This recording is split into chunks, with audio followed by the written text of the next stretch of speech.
All right, so last time we were talking about the investor game, and this was a coordination game.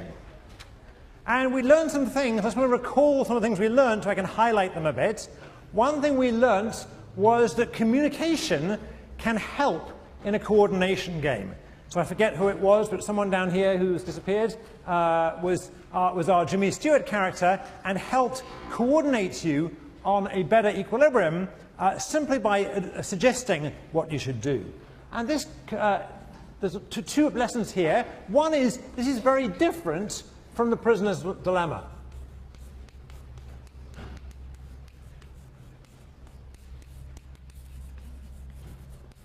So we learnt the very first time that in the prisoner's dilemma, communication per se won't help.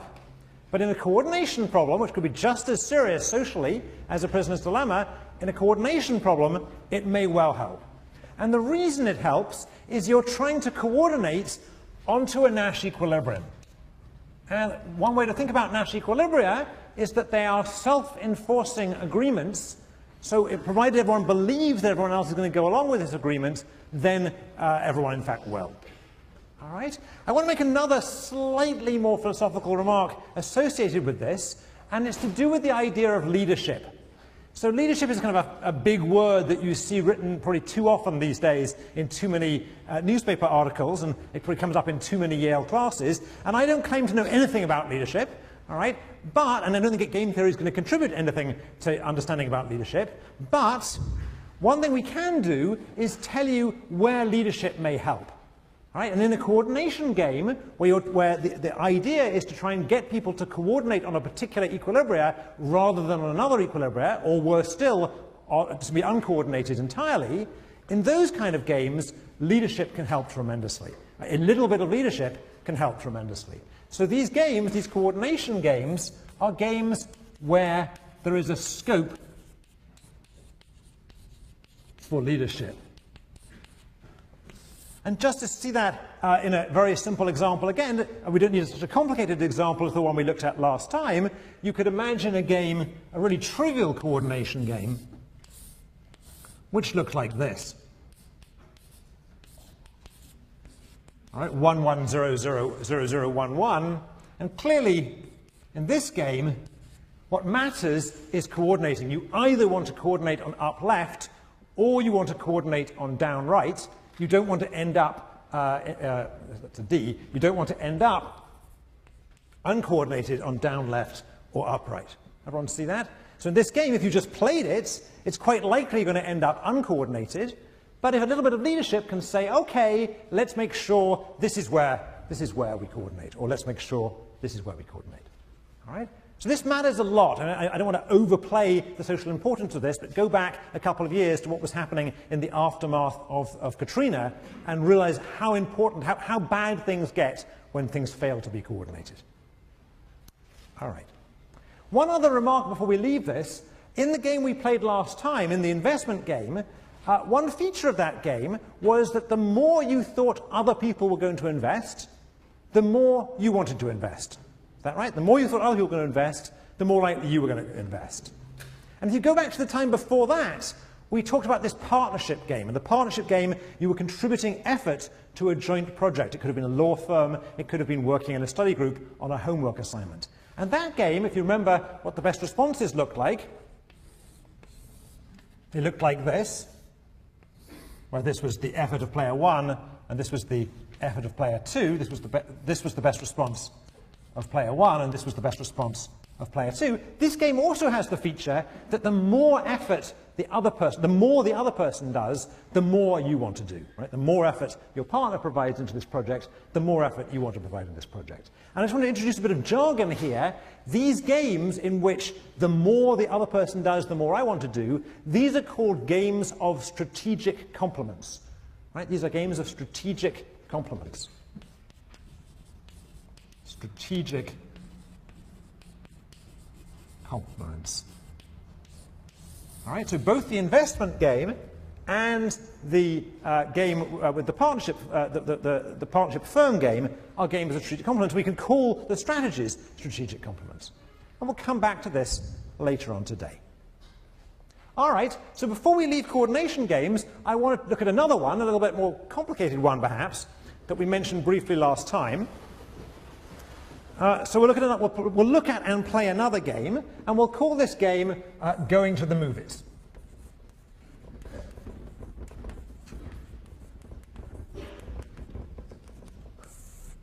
All right, so I always regard one purpose of this class to help hapless Yale students in their dating strategies. That seems like a good thing to do. And how many of you just, we don't need to show the camera on this, but how many of you are econ majors? There's a lot of people who probably need a lot of help with their dating strategies, right? Right? Okay. So the idea of this game is a couple is going to meet up at the movies, and let's have a look at the movies concerned here. And we'll draw, there's 3 possible movies. All right, well, the movies we're going to look at are The Bourne Ultimatum and the movie called Good Shepherd and a movie called Snow White. And I'll explain the game in more detail in a second. Now, it used to be in the old days before I had kids, I could list off 15 current movies and help you a bit more with your dating strategy by giving you instant movie reviews, but now I have kids, I get to see precisely 2 movies a year, and the 2 movies I got to see this year were The Bourne Ultimatum and The Good Shepherd, and now I think about it, both of those have Matt Damon in it, and my wife chose both, so maybe I need to work out some more. So just to give you some idea about this movie, how many of you saw Bourne Ultimatum? Quite a lot of you. This is a movie, it has pretty good action, virtually no plot. Basic lesson of this movie is, if you take home lesson, it's that all spies are psychos or something. Right? And then, how many of you saw Good Shepherd? A lot of you saw that as well. It's actually pretty good. It has a lot of plot and no action, so it's the other way around. And the basic lesson of this movie is, and you probably knew this already, everyone at Yale, it takes place at Yale, everyone at Yale is a spy. And by the way, also a psycho. And the third movie is Snow White, which I haven't gone out to see, but my 4-year-old daughter has seen on 24 of the last 27 nights on video. And this movie, I don't know if I'd recommend it that much. Perhaps I'm being too PC, but I'm not convinced that for the modern woman, hanging around waiting for your prince to come is really a good strategy. By the way, for those of you who are, I don't suppose you are, but if you are doing that strategy, I'm going to get in trouble. Never mind. If you are doing that strategy, take it from a Brit. Most princes are as dumb as toast. It's not worth waiting for. All right, so let's put the payoffs in here. So the idea here is that these people are going to meet at the movie. They're going to go out to a movie, and they've decided to go to the Criterion or the local movie house, and there are these 3 movies showing, and they're all excited about going to this movie, except being economics majors and not very good at dating, they have forgotten to tell each other which movie they're actually going to go to. Right? They're going to meet in there on the back row probably, and but they're not telling us which movie. So it's a problem, and let's put in the payoffs, and we'll put in the payoffs that roughly I think would correspond to my preferences, and we'll talk about it, what these preferences mean in a second. So here we go. So -1, -1, 0, -1, 0, -2. -2. So here are the preferences for these movies of player 1 and player 2, and you can see from these preferences, from these payoffs, that the best thing for player 1 is for both people to meet and go to the Bourne Ultimatum. This is the action movie. All right, so as not to be sexist, let's assume this is the she and this is the he. So she would like to go and see Matt Damon beat people up and coordinate there. That's her favorite thing. And she gets nothing if they fail to coordinate, and so on and so forth. Her second choice is to manage to coordinate at Matt Damon being a Yale spy. All right, and then she really doesn't want to go and see Snow White. And the worst thing of all, actually this is for both players, the worst thing of all is to coordinate at Snow White, because then you've got to talk about it afterwards at coffee. All right? And similarly for the other person, same thing exactly, except that he would rather meet at the Good Shepherd, since he's a Yale guy, he probably thinks of himself as the Matt Damon character there, or perhaps not. And failing that, he'd like to coordinate at the Bourne Ultimatum. But again, the disaster is to fail to coordinate and go to see different movies. All right? So these are the preferences. What can we tell immediately if you're stuck in this situation? What can you tell immediately about this game? What's an easy first step? Let's get the guy in red here. Snow White is dominated by both players. Good. So for both players, Snow White is a dominated strategy. So both players, having taken this class, I told you it would help you with your dating, but all right, so both players will realize that they should at least not go to Snow White. Is that right? Right? Great animation, but not perhaps a good date movie. So it's gone. All right, everyone see that?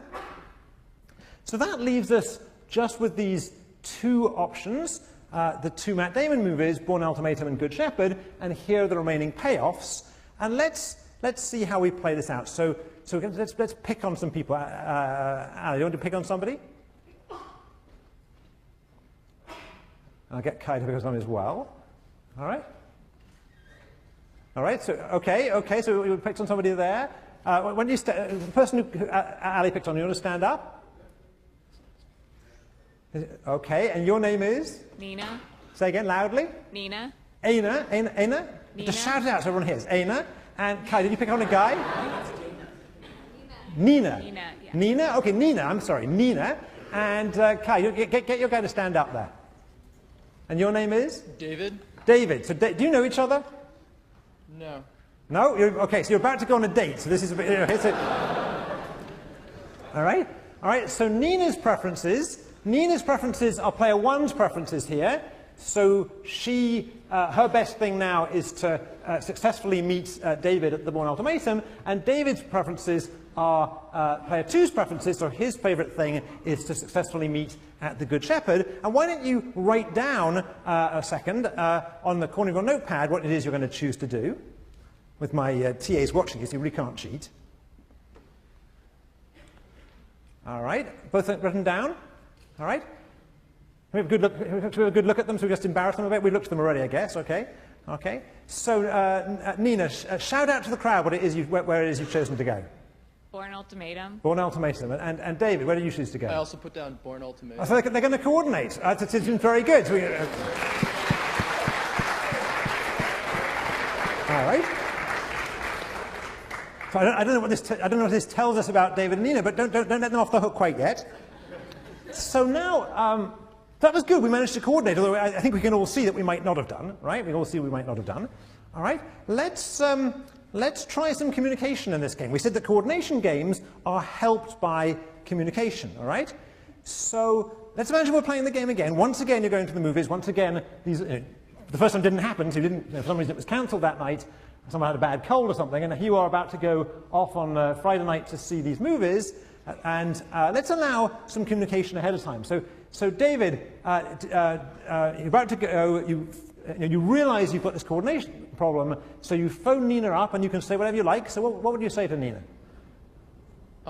Looks like you want to go to Bourne Ultimatum. I'd rather go, and if you're going to be stubborn, I'd rather go see Bourne Ultimatum with you than not go on a date at all. So here's another clue. Stubborn is not a good first date word. All right, but okay. So Nina, what would you say in response to that? I'll go to Bourne Ultimatum. All right. All right. So write down what you're going to do this time.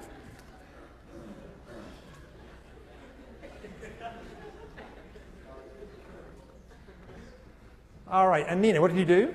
Bourne Ultimatum. David? Bourne Ultimatum. So they're still managing to coordinate, but you can, okay, so thanks for this couple. Let's give them a round of applause.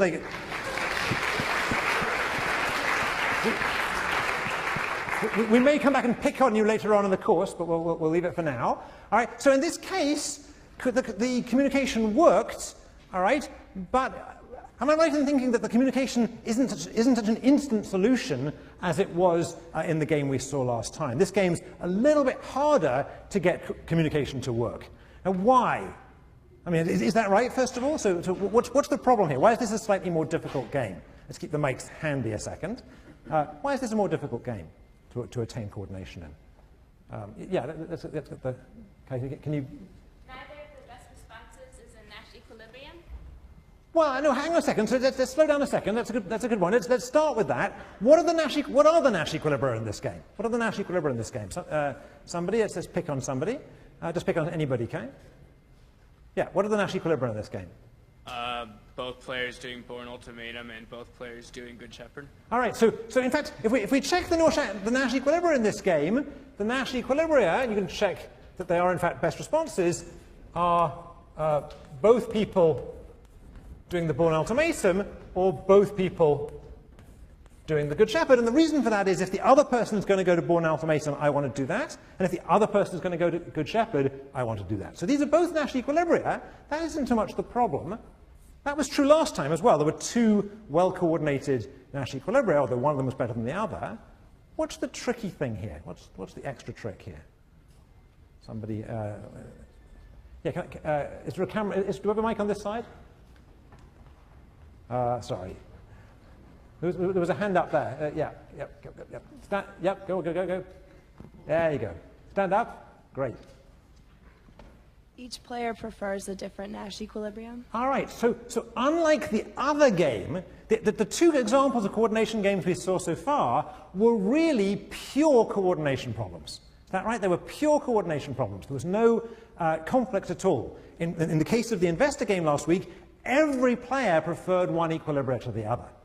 Right? In the game I just put up, the sort of trivial example, it didn't really matter which equilibrium we played here. We just wanted to play an equilibrium. Is that right? Is that right? But here, there's a potential source of conflict here. Both people would rather be at an equilibrium than to be mal-coordinated or uncoordinated, but player 1 wants to go to Born Ultimatum and player 2 wants to go to Good Shepherd. And actually, I thought Nina's strategy there was pretty good. Nina's version of communication was, I'm going to Born Ultimatum. Right? And that basically fixed things. Right? But you could imagine that communication could break down here. There could be a negotiation going on.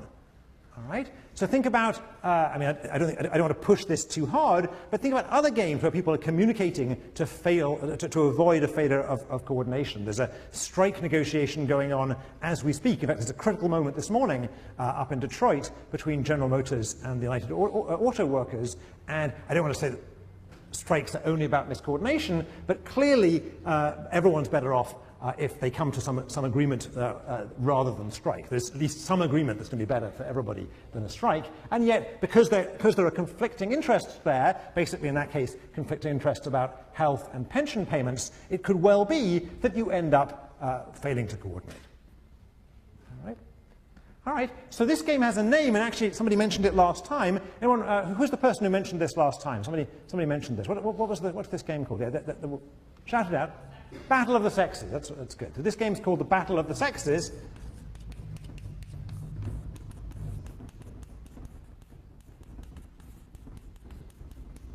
And we'll see it in various forms over the course of the semester. It's actually a very interesting game. Games like it, they are coordination games, but different people disagree about where you'd like to coordinate. All right, so much for talking about coordination games and helping you with your dating strategy.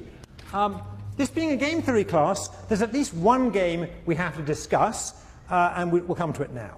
So we're going to spend most of the rest of today talking about cornoduopoly. And before I do that, let me just check. How many of you have seen cornoduopoly before? Just raise your hand, just for me. All right, so maybe about half of you. So those of you who have, don't worry, I mean, this will be a bit review, but we'll see it more through the eyes of game theory this time. And for those of you who haven't, don't worry, we're going to go through it, okay? Okay?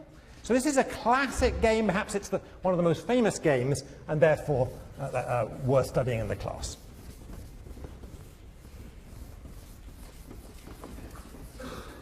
Now, as a purely game theory exercise, one reason for studying cornoduopoly is that so far we've discussed how to find Nash equilibrium when there are few players, each of whom has few strategies. And we've discussed how to find Nash equilibrium where there are many players, each of whom has few strategies. And this is a game where there are few players, maybe two, but they have many strategies. All right, they actually have a continuum of strategies. All right. For those people who aren't familiar with this and are worried about the economics of it in particular, it's gone over in considerable detail in chapter 6 of the textbook. In chapter 6 of the textbook. Of the data book. All right. So let's just motivate this a little bit. So there's two reasons why this game is interesting. So I should say what it is. So this is a game in which there are two firms who are competing in the same market. And we'll give a bit more detail in a second. And one reason this game is interesting from the point of view of economics is this game lies between the two extreme cases that you learn about in your intro economics class. One extreme case is perfect competition, and the other extreme case is monopoly. So this is really the first attempt, way back in the 19th century, to study a market that's somewhere in the middle, where in fact most markets are. All right, there are two firms. And we're interested in two things here. We're interested in what's going to happen in these markets. And then from a welfare point of view, from a policy point of view, we're interested about whether this is good for consumers or good for producers or what. Right? How this relates to profits and consumer surplus. All right, so with that in mind, let's just set the game up.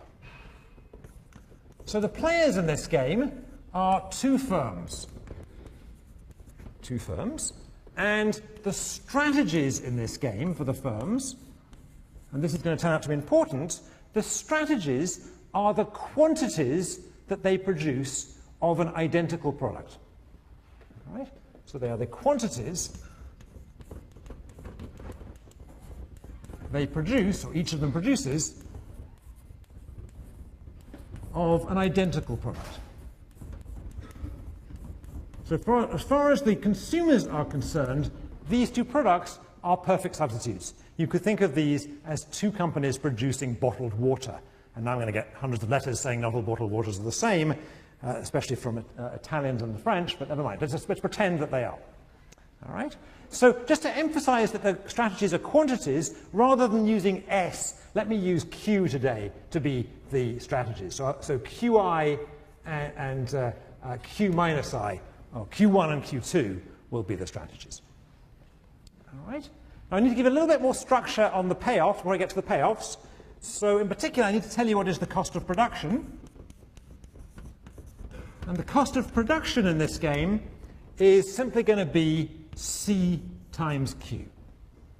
All right, so if I produce 1 unit, it costs me C. If I produce 2 units, it costs me 2C. If I produce 100 units, it costs me 100C. And if I produce 0.735 units, it costs me 0.735C. And so on. All right? So for those people who took intro economics, which is most of you, this is a game, or this is a setting in which we have constant marginal costs. Constant marginal cost. The constant marginal cost is C. All right, and I'll need to tell you about how prices are determined in this market. So prices are determined as follows. Prices depend on some parameters I'm just going to call A and B. And let me write the equation, and then we'll see what it looks like. So basically the idea is that the more these firms produce, so the more is the total quantity produced, Q1 plus Q2, the lower is the price in the marketplace for this product. All right? And let's just draw a picture of that. We'll come back to this in a minute. Let's draw a picture which we can keep for later. Actually, let's save myself some time and bring this down. All right? So this equation I've just written, you can imagine Q1 plus Q2, total quantity on the horizontal axis, and you can imagine price on the vertical axis. And basically what we're saying is that prices depend on total quantities as follows, where the slope of this line is minus B. All right? Now, for those of you who took Economics 115 or equivalent, what is the name of this line I've just drawn? Okay, that was way fewer responses than I wanted. All right, let's try again. What's the name of this downward sloping, hint, hint, line that I've just drawn? It's a demand curve. Thank you. It's a demand curve. All right. This is the demand. It tells me, if I look at the other way around and look at how prices correspond to quantities, it tells me the quantity demanded at any given price. All right? We'll come back to that in a second. But meanwhile, let's just finish up what we're doing here and put in payoffs. So payoffs for these firms are going to depend on profit. So the payoffs, the firms aim to maximize profit, and profit is going to be given by P times Q minus, sorry, let's do this for firm 1, all right? Let's be careful here. Let's do this for firm 1. I'll do firm 2 in a second. So the payoff for firm 1, as it depends on the quantity that she produces and the quantity that the other firm produces, is going to be prices times the quantity that firm 1 produces minus costs times the quantity that she produces. All right? All right. So this term here is revenues. This term here is revenues, and this term here is total costs. Right? Revenues minus costs makes profits. And again, for those people who are less familiar with economics, I'm hoping this is not going to be too hard, but you can read up on it otherwise. All right? And what I'm going to do here is I'm going to substitute in for prices. All right? So I've got this expression for prices here. Here it is. And I want to plug it into that P there. Okay? All right? So I'm just going to rewrite it now with that P expanded out. All right? So I'm going to get, and I'm going to multiply out at the same time. So I'm going to have A Q1 minus B Q1 squared minus B Q1 Q2 minus C Q1. Right, so all I'm doing here, nothing particularly exciting, I'm simply plugging this expression in for P, and then I multiplied the whole thing out because it was all multiplied by Q1. And I should warn you again that I'm very likely to make mistakes when I'm doing this kind of thing, so please catch me if I do. All right? So here I have a new expression for firm 1's profit, and I could do the same for firm 2, but I'm not going to because that would get boring. Okay? All right, so this is just firm 1's profit.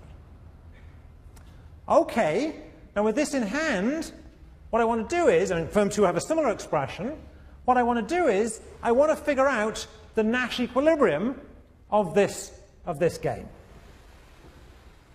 Right, now I will need the other board. I want to figure out the Nash equilibrium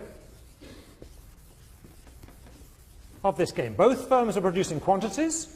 Both firms are trying to maximize profit. And I want to find out the Nash equilibrium. How do I go about that exercise? What do I need to do to find each firm's Nash equilibrium? How do we always find Nash equilibrium when we're not guessing? What do we do? Anybody? Somebody way over there who's going to be way off camera, but we can perhaps get a mic in there. Can we get him? Sorry, he's way in the corner there. Come this way along so a bit closer to the aisle. There you go.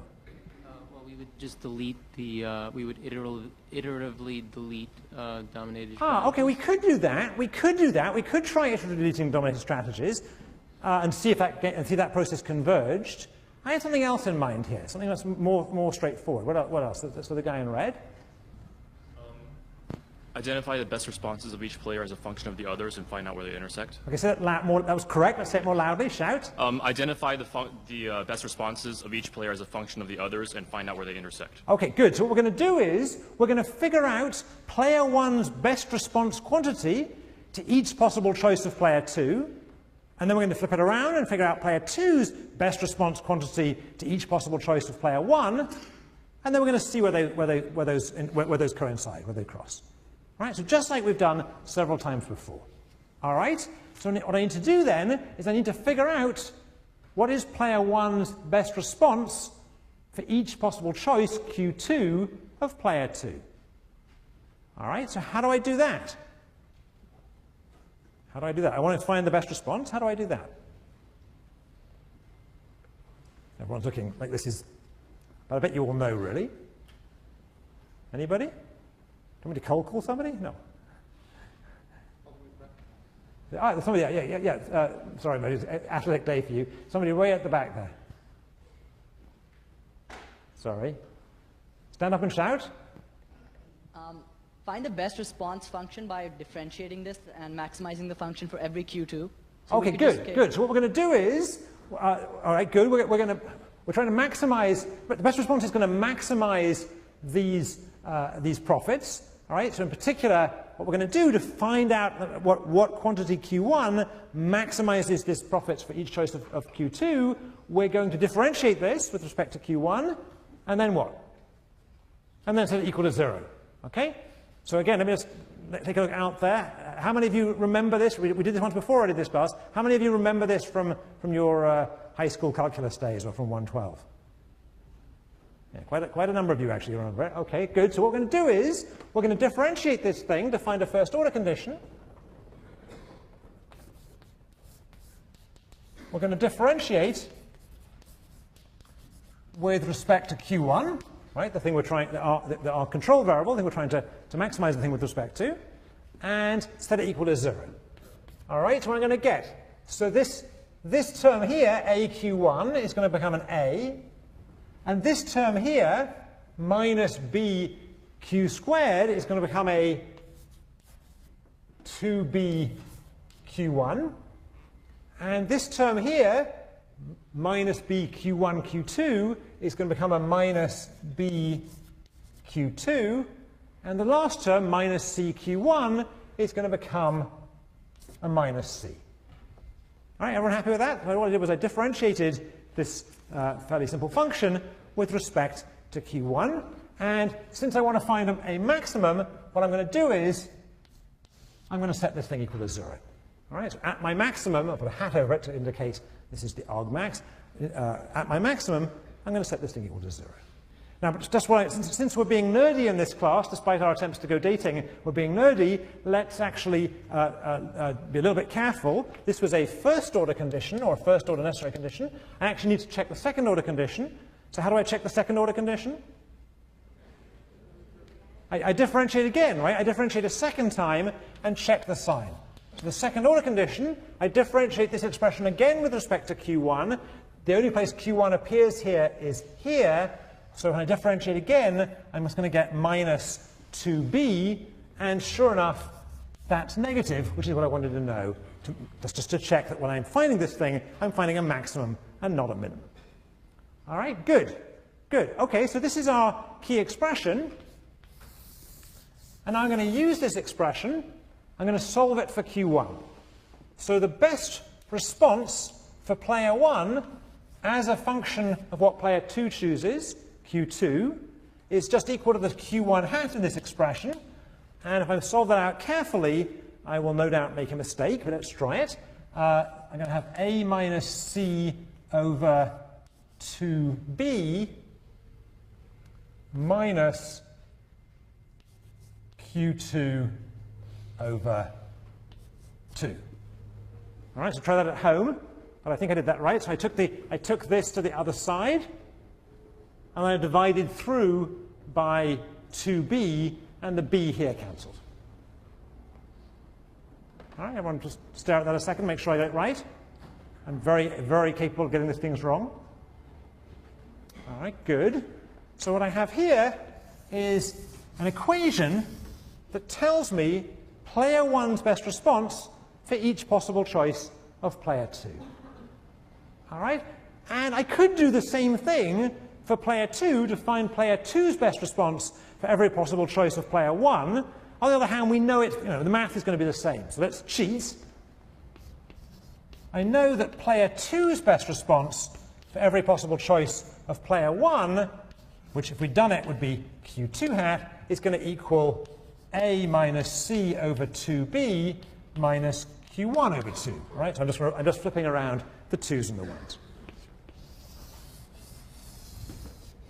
So at this point, I found player 1's best response as a function of Q2. I found player 2's best response as a function of Q1.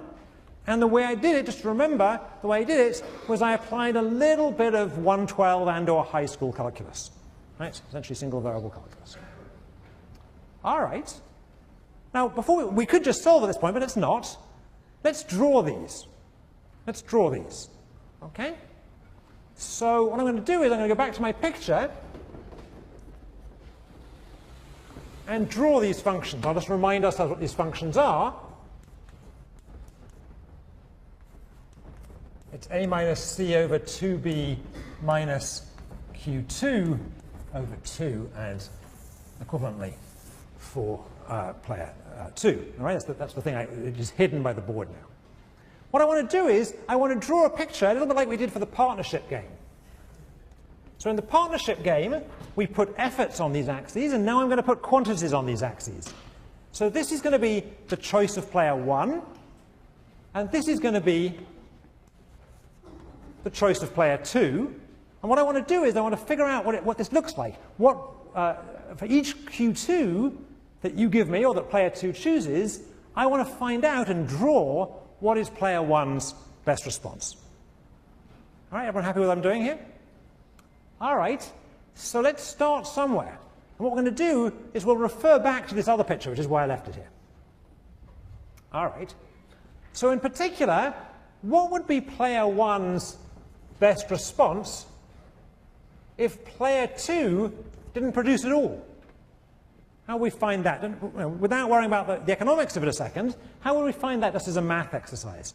So suppose player 2 doesn't produce at all. All right? What is player 1's best response? Someone read it off for me? When we cold call somebody, Ali, you can just... A minus C over 2B. All right, so shout that out.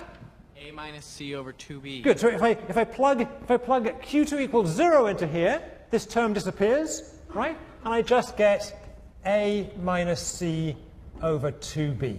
So what's that telling me? Let me put the 45-degree line in here.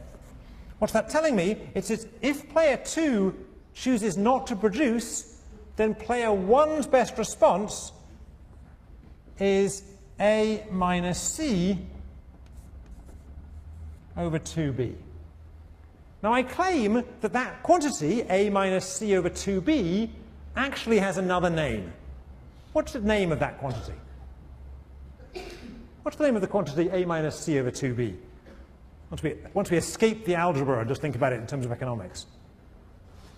Well, let's think about it a bit. Let's go back to the previous picture. If player 2 is producing nothing, then what is player 1 effectively? He's a monopolist, or she's a monopolist, all right? So we know how to figure out monopoly quantities from what we did in 115, or equivalent courses. Let me finish the picture here. Here's my demand curve. Here's my constant marginal cost at C. All right, I want to use this picture on the left now to figure out what the monopoly quantity is. Can anyone tell me, let's cold call somebody again, raise your hands if you took 115 or 110 or 150. Oh, no, I know more if you took it than that. It's a prereq for the class, right? Raise your hands if you didn't take any of those things. All right, so Ali, keep your hands up. Cold call somebody who hasn't got their hand up. Anybody, go ahead.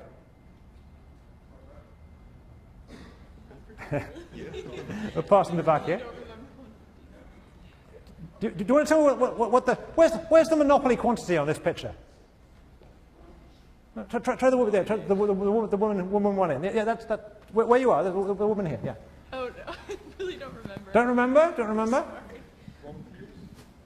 Who else doesn't remember? Who else? Somebody must.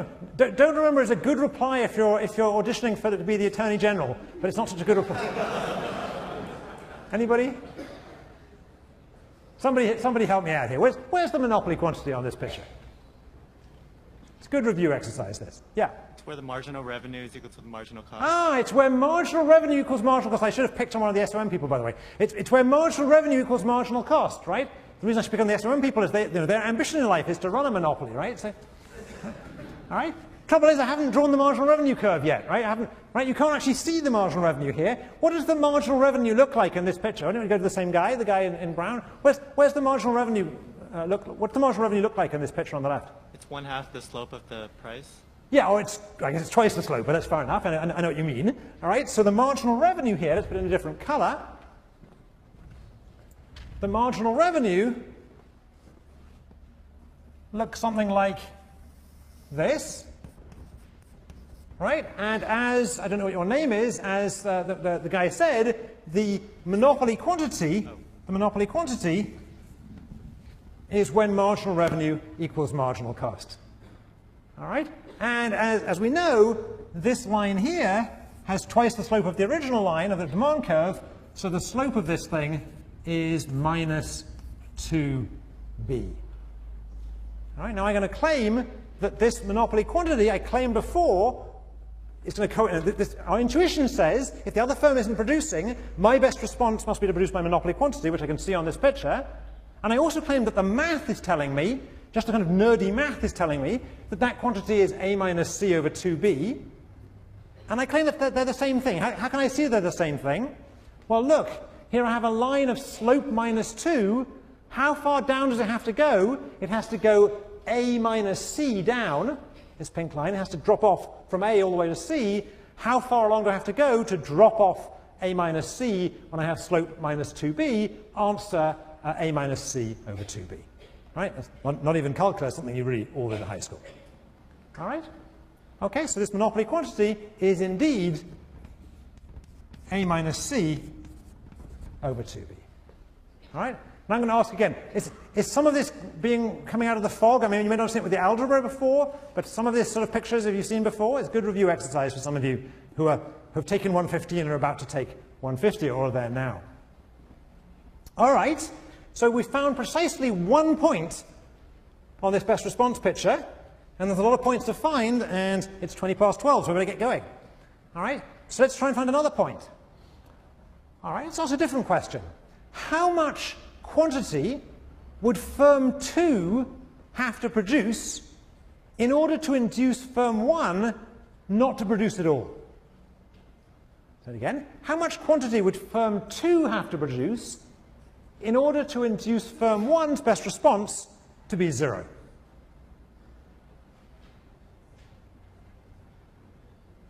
All right, Ali, help me out. It's Katie, right? Is that right? The woman in green. Let's get a mic to Katie. Oh, there's a mic close by. Oh, never mind. Sorry, Anne. Yeah.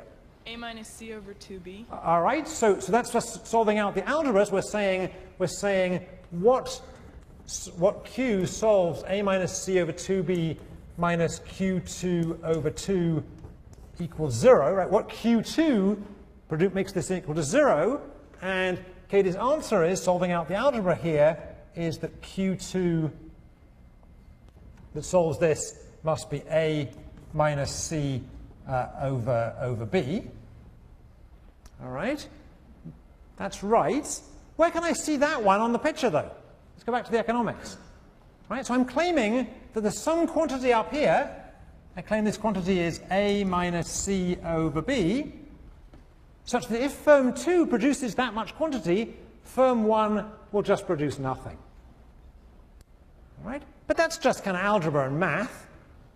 Where can I see it on this picture? What quantity, if produced by firm 2, would cause firm 1 to shut down on this picture? Yeah, it's going to make in here. Sorry again.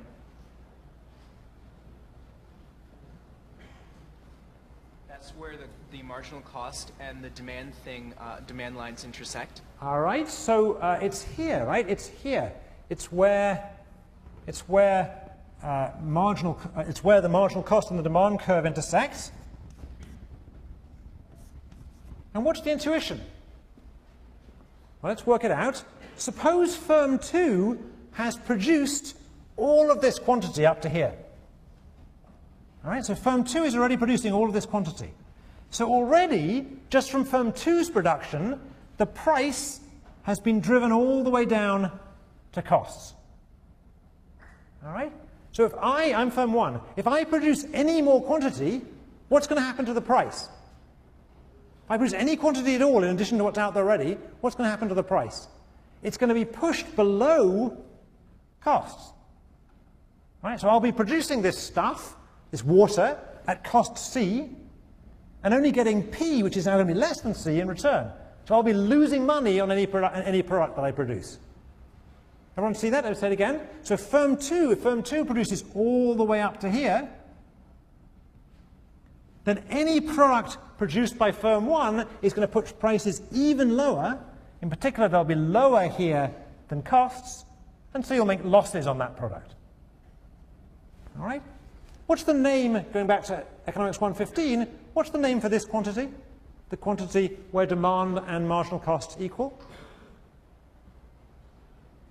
That's the competitive quantity. All right? So this is the perfect competition quantity. In a perfectly competitive market, that's exactly where prices are going to end up. This is not a perfectly competitive market, but if it were, that's where prices are going to end up. All right? So we have the monopoly quantity here, and we have the competitive quantity here, and in between, what does this best response curve look like?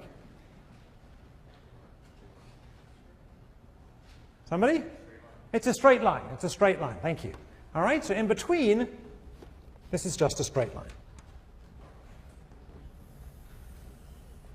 All right, so here is the best response of firm 1 to each possible choice of firm 2.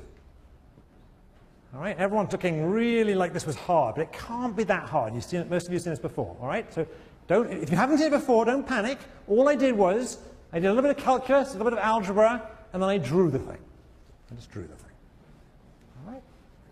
Okay, so this is firm 1's best response as a function of Q2. What is firm 2's best response as a function of Q1? Just before we get there, just to remind you, the way we read this is you give me a quantity of firm 2, I find firm 1's best response by going across to the pink line and dropping down. So if firm 2 produces this amount, then firm 1's best response is this amount. If firm 2 produces this amount, then firm 1's best response is this amount. All right? Now conversely, how do we find firm 2's best response as a function of Q1? What does that look like? Yeah, you want to get the two guys in front of you? It's Shout it out. symmetrical.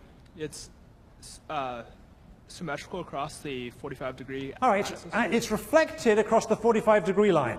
So let's reflect these 2 points. This will be here, and this will be, I'll be a bit more careful.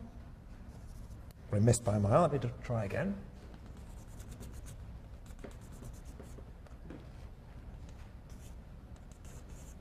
Yeah, I missed by a mile, which is a problem in drawing my lines, but never mind.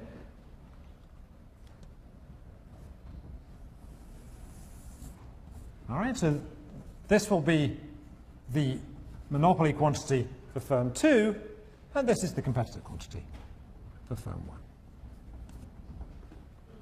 All right, so if I'd drawn that better, it would look as if this was half of this distance.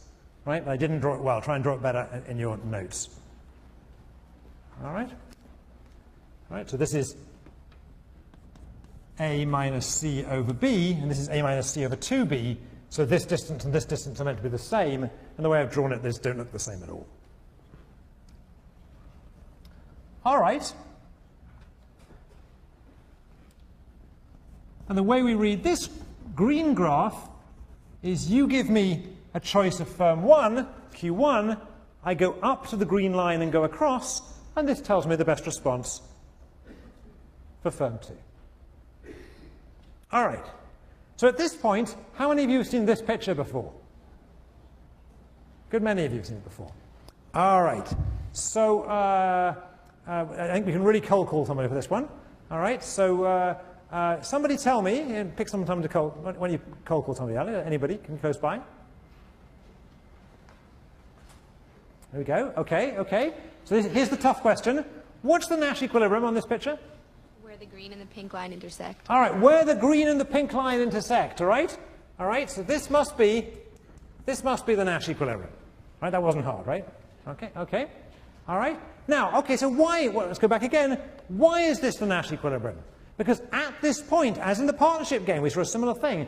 As in the partnership game, where the best responses intersect is where player 1 is playing a best response to player 2, and player 2 is playing a best response to player 1. So this is the Nash equilibrium in this Corno game. All right. Let's do a little bit of algebra just to make sure we can find this thing. All right, so what we're going to do is set these two things equal to each other. Put in stars here. So at the Nash equilibrium quantities, I shouldn't really do this, but never mind. At the Nash equilibrium quantities, I'm going to have Q1 star is equal to A minus C over 2B Q2 star, etc. And Q2 star is equal to A minus C over 2B Q1 star over 2. All right, and now I'm going to solve this out by setting Q1 equal to Q2, since I know the game is symmetric. I know we're on the 45-degree line. All right, so what I have to do here to do this algebraically is to solve out these equations. So let's try and do that. So putting Q1 in here, right, if I substitute Q1 in here, what will it give me? It'll give me Q1 star is equal to A minus C over 2B minus Q1 star over 2. Let's multiply both sides by 2. I'll get 2 Q1 star is equal to A minus C over B minus Q1 star. Take that to the other side. I have 3 Q1 star is equal to A minus C over B. And finally, divide by 3. Q1 star is equal to A minus C over 3B.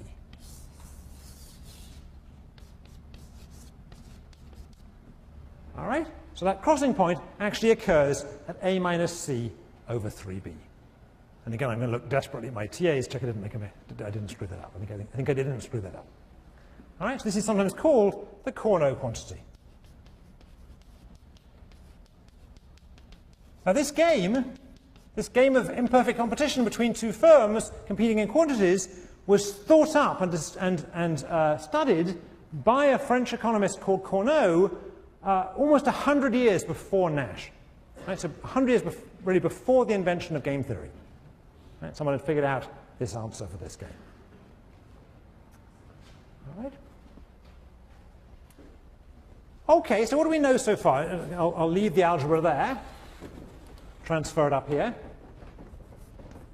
Q1 star equals Q2 star equals A minus C over 3B.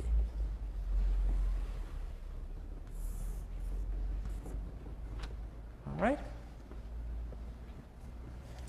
So far we've been working pretty hard, and we haven't, I guess, learned a lot. We just kind of solved the thing out.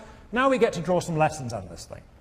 All right, so everybody who's feeling a little bit shell-shocked from having been doing algebra and calculus and drawing pictures and feeling like they've been cheated into taking a class that looks far too much like economics, calm down. We're going to actually talk about it now, okay? All right. So one thing to remark about this game, one thing we've learned immediately, is that this game is different in a significant way. It's different from the partnership game. I mean, obviously it's different because it's about something different, but I mean, in terms of the game theory, it's different. It's different from the partnership game. It's different from the investment game. What is it that's different about this game from the what's the obvious thing, just looking at this picture, that makes it different from the partnership game? In the partnership game, the best response lines sloped up. Is that right? The more I did of my strategy, the more the other player did as a best response. In the investment game, the more likely I was to invest, the more you wanted to invest. All right? But in this game, we have the exact opposite. The more player 1 produces, the less player 2 wants to produce. and the more player 2 produces, the less player 1 wants to produce. All right? So this game is a game not of strategic complements, but of strategic substitutes. And I want to be careful here. It's not that these goods are substitutes. I mean, clearly that's also the case, right? If both these firms are producing bottled water and it's identical, right, then the goods themselves are substitutes. That's not the point I'm making here. Strategic substitutes is a statement about the nature of the game. So strategic substitutes is telling me that my strategy is a strategic substitute of your strategy if the more I do of my strategy, the less you want to do of yours, and conversely, the more you want to do of your strategy, the less I want to do of mine. All right? Okay. Now let's come back to the question we started with, which is to do with profits and so on in society. We know that if these players play these games, at least if we believe in Nash equilibrium, then they're going to produce these quantities. They're going to produce here. All right? But let's ask a different question. Each of these firms is trying to maximize profit. All right? But how about the total profit in the industry? Right? Each of these firms, we know with the fact they're playing a best response, is maximizing their profits, taking as given what the other firm's doing. But how about total industry profits? Are they being maximized here? Who thinks total industry profits are being maximized? Who thinks total industry profits are not being maximized? All right, good, good. So shout out. Okay, so total industry profits are not being maximized. Where on the picture, let me get another bit of cold calling in here. Where on the picture maximizes total industry profits? Where on the picture maximizes total industry profits? We had him before. Someone else. Yeah. No idea? No idea? People taking the fifth here? Yeah, the guy in there, yeah. Is it at the monopoly? At monopoly, exactly. So clearly, if we produce the monopoly quantity, by definition, the monopoly quantity maximizes total industry profit. So, for example, if firm 2 shut down and firm 1 produced its monopoly profits, its monopoly quantity, that would maximize firm profits. And conversely, if firm 1 shut down and firm 2 produced its monopoly quantity, that would maximize industry profits. All right? Where else on this picture maximize industry profits? So this point maximizes industry profits, and this point maximizes industry profits. Where else maximizes industry profits? Anybody? Well, how about all the points in between? Here, firm 1 produced nothing, and firm 2 produced the monopoly quantity. And here, firm 2 produced nothing, and firm 1 produced the monopoly quantity. But you could also just split the monopoly quantity, for example, half-half, at this point here. All right? So if the firms wanted to make more money, one thing they could do is they could sign an agreement saying, why don't each of us produce not our Cournot quantity, but produce half monopoly profits. Sorry, half the monopoly quantity. And that would produce this much each. All right, so firm 1 would be producing half its monopoly quantity, and firm 2 would be producing half its monopoly quantity. All right, so what's wrong with that agreement? So here they are. What are they? They're 2 water companies. So they're Poland Spring and Coca-Cola, I guess, these days, have signed this agreement saying that each one's going to produce half monopoly quantity. And what's going to go wrong with that agreement? Yeah, the guy in red. First of all, it's illegal. It's illegal. It's illegal, right? So even without there being an attorney general, somebody might be awake in the Justice Department and notice that that's actually illegal. All right? It's illegal to sign an agreement, to sign a contract saying you're going to restrict quantities. It's illegal, so they can't sign that as a contract, but hey, they could just agree to do it. Right? So Coca-Cola and Poland Spring could just agree to produce half the quantity of water each. All right? What might go wrong in that agreement? Let's just suppose that game's just being played once for now. All right? And suppose that this is Coca-Cola's quantity, and this is Poland Spring's quantity. And suppose you're the manager of Poland Spring, right? So water is coming out of the ground in Maine for you, all right? And you know that this Coca-Cola guy is going to produce this quantity here, right? So this is QM over 2, QM over 2, all right? So let's pick on our two managers. Let's have two people who've spoken before. So the guy in the red shirt's name is Steve, and I guess in red he should be the Coca-Cola guy, all right? All right, and let's pick on our Jimmy Stewart from last week, whose name is Patrick, right? Can I get a mic on Patrick, all right? All right, so Steve and Patrick are respectively the managers of Coca-Cola and Poland Spring, and here he is, right? Right? And Patrick believes that the Coca-Cola manager is going to, maybe we should just make this Coke and Pepsi. It's two identical, they're near enough identical, all right? So these are Coke and Pepsi. That will confuse me less. All right, so Patrick, our manager of Pepsi, believes that Coca-Cola is going to produce this quantity, and he's agreed to produce this quantity. What is Patrick actually going to do? Patrick, what are you going to do? So I should cheat and pick the quantity on my best response line that's much farther out, so I'll produce more than that quantity. All right, so Patrick, being Jimmy Stewart or not, actually when he's when he's playing the manager of Pepsi, is going to produce more of this undrinkable liquid and produce this quantity here. All right, so what is this? This is Patrick's best response to the other guy producing the monopoly quantity. All right? All right, so Patrick's response in Pepsi is to overproduce relative to the monopoly quantity, actually overproduce even relative to the Cornell quantity, right? And produce all the way out here. Okay, so Patrick's producing here, but what about Mr. Coca-Cola guy? All right? Now, Mr. Coca-Cola guy knows Patrick pretty well, but they've been in the same industry for a while, and Mr. Coca-Cola guy's name is Stephen. Stephen presumably knows that Patrick is actually going to produce this quantity. Sorry, this quantity. So, Stephen, what should you produce? Increase my own production to match my best response line. Good. So, Stephen, anticipating that Patrick is going to think that Stephen's a sucker, but Patrick's going to cheat on him and produce too much, Stephen's going to produce the best response to that, and he's going to produce this quantity here. So what is this? This is player 2's best response to player 1's best response to player 2 producing half monopoly output. All right? But Patrick knows Stephen pretty well. He knows those guys who run Coca-Cola are pretty smart guys. So Patrick knows that the guy who runs Coca-Cola is going to anticipate that the guy who runs Pepsi is going to cheat on the guy who runs Coca-Cola. And hence the guy who runs Coca-Cola is going to play a best response to Patrick's cheating quantity.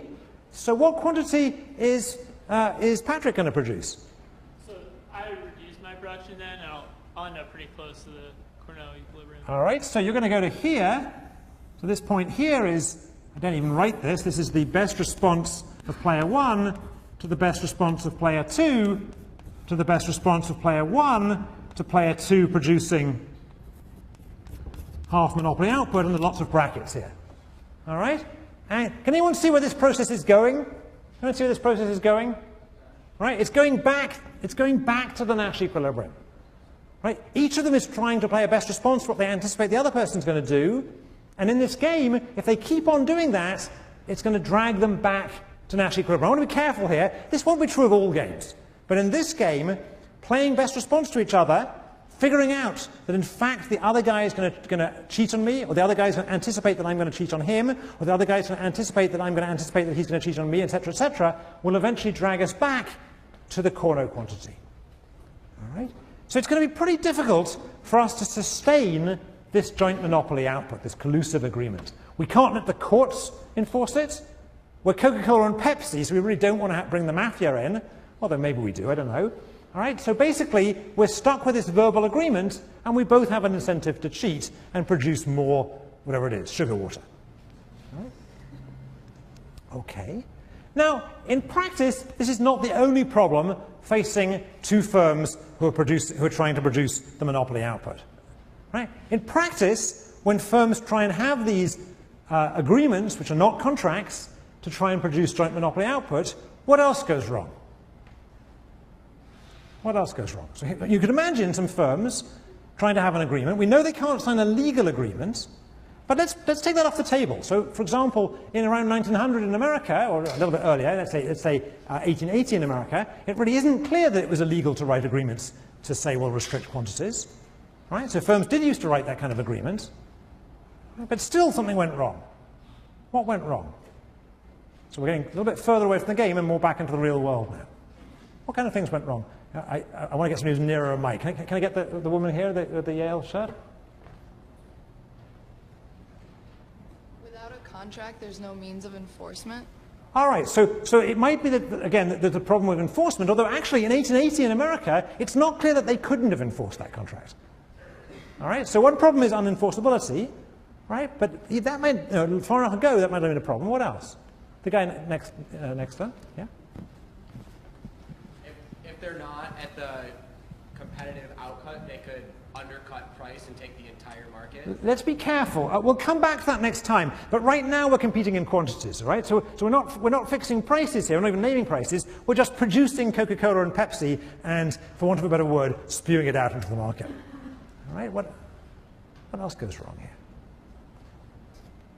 Well, one thing that goes wrong is that suppose Coke and Pepsi were able to either to write a contract or whatever to sustain joint monopoly output at this high price, this price which is, producing positive profits in the industry. It is going to turn out, therefore, that prices are going to be above costs. These firms are making a lot of profits. What do you think is going to happen in this industry? This industry that's got a lot of profit around there. What's going to happen in this industry? Yeah, the guy in the blue shirt here. Ali, this guy here. Another competitor could join the market. All right, another firm is going to come in and produce a similar product. So Dr. Pepper or something, is that the third one? Someone else is going to come in and produce cola in this industry. And that's exactly what happened in the US at the turn of the last century. Companies did produce agreements to restrict, for example, the production of paper, and the production of rubber, and the production of steel, and the production of iron, and the production of railway lines, actually, in quite complicated things. And sure enough, what you see very quickly emerging is new entrants entering the market to say, hey, these firms are restricting their quantities, we can get in there and make money. All right? So a competitive fringe of firms is going to enter and drive prices down. Now, I talked about that in 1900 America, whereas that happened in the 20th century more dramatically. So we know the early example in sort of golden age America. But where else did we see a competitive fringe enter when there was a collusive agreement to keep prices, keep quantities down? Airlines. So airlines, okay, good. So airlines is an example. We've seen that. Where else? Oil is probably the classic example. Airlines is a good example. Okay. So in oil, we all know that in the late 60s, early 70s, OPEC was formed precisely to restrict quantity among the major oil-producing countries, and very quickly we see companies other countries take advantage of this to start producing oil profitably. So who were the competitive fringe against OPEC? Anybody? Well, the Brits were, for a start. The Brits, England started producing, well, Scotland I should say, Britain anyway, started producing oil in the North Sea. Lots of countries in Latin America started looking and finding oil. And of course, Russian oil started being very, very profitable. All right, so there are various reasons why it's hard to maintain this collusive agreement. One is there's an incentive to cheat, and another is that other firms are going to enter. But before we leave this, let's just pose the question we started with. Suppose, in fact, we do end up back at the Cournot quantity. So here we are back at the Cournot quantity. All right. How does this quantity compare, and how do therefore the prices compare, and how do profits compare with monopoly prices on the one hand and competitive prices on the other? All right. So we know the quantity that's going to be produced. We figured that out. Here it is. We know that the quantity is going to be produced. Each firm is going to produce A minus C over 3B, and there are two such firms, so the total quantity produced in the market, the total quantity will be 2a minus c over 3b. All right? How does that compare to the monopoly quantity? Well, the monopoly quantity was a minus c over 2b, and the competitive quantity was a minus c over b. To remind you of those, they're on our picture. Here's a minus c over 2b, and here's a minus c over b. So this is the total quantity produced in this equilibrium, in this corner-Nash equilibrium. How does it compare to the monopoly quantity and to the competitive quantity? Anybody? A little bit of just staring at the board, which of these is bigger? So I claim that this total quantity being produced is less than the competitive quantity, but more in total than the monopoly quantity. All right? I was about to get the wrong way around. Right? So the total quantity being produced is less than would be produced under perfect competition, but more than would be produced under monopoly. And consequently, prices are going to go the other way. Right? And consequently, prices are going to be highest under monopoly, lowest under competition, and somewhere in between in this core-no situation. All right? So from the point of view of the producers, this core-no equilibrium is worse than monopoly, but better than perfect competition. And from the point of view of the rest of us, the consumers, this core-no quantity is worse than perfect competition, but better than monopoly. All right? The only rider on that being if they're producing Coca-Cola and you have any kind of concern for your teeth, maybe you shouldn't produce so much anyway. All right. So far what we've done is we've looked at this kind of classic, I admit, not the most exciting game in the world, but a classic application of game theory to imperfect competition. Next time, I'm actually going to take this a bit further, but I'm going to leave this game behind and look at other ways in which we can study imperfect competition using game theory.